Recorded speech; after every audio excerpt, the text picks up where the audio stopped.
It's been a busy weekend for me. All over the savannah area, farmers are busy because the fires have started.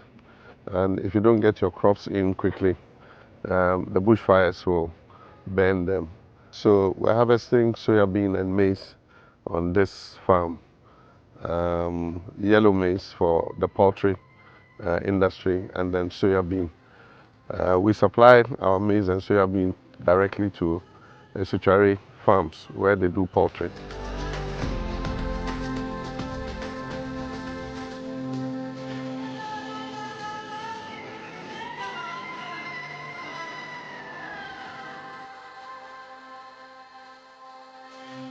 Earlier, we were on the livestock farm. We started with the goats and the small ruminants, and we started with 300 of them. Right now, they've increased to almost 500. We have another 200 animals, and we started just a few months ago, and so it's looking positive. We're going to add the other sheep, and then also eventually cattle.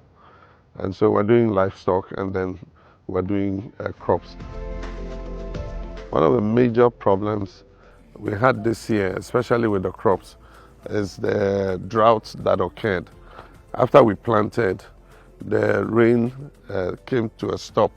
It stopped raining, and so after germination, we had a problem with the maize and the soybean being able to take root.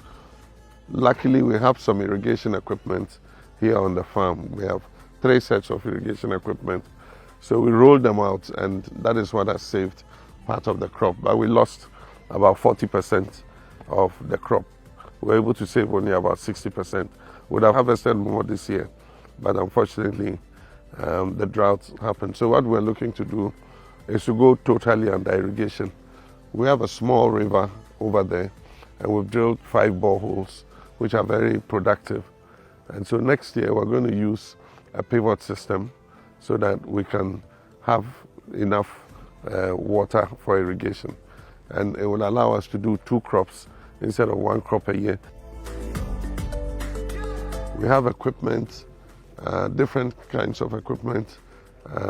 They're working well, but after sales service is a problem. A lot of the dealers sell you the equipment, but once you buy the equipment, sometimes you can't get the parts, spare parts.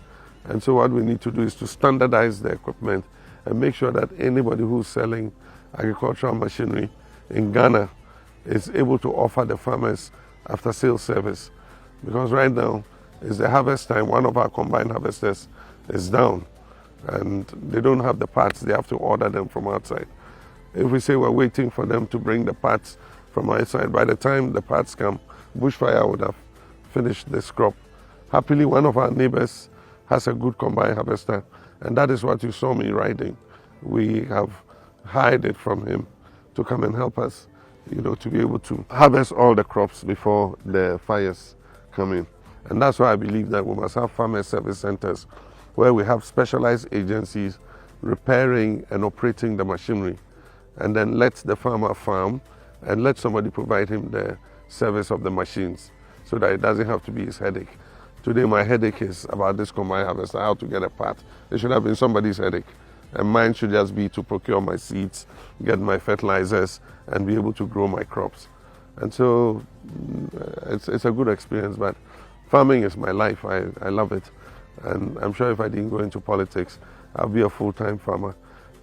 In any case, when I retire, after this stint, of course, I'm going to go into full-time farming. If you want to see me, you'll have to come here onto the farm.